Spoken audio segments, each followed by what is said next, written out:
Per la serie numero 1 in prima corsia Alessandro Sperotto, in 2 Marco Benin, 3 Giulio Barbato, 4 Marco Menta, in 5 Luca Collot, in 6 Andrea Cescutti, in 7 Giulio Novello, in 8 Nicolò Moro.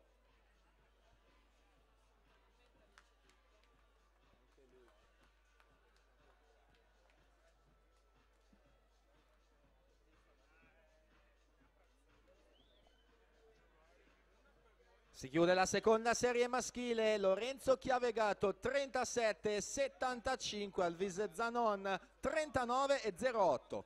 Alla partenza la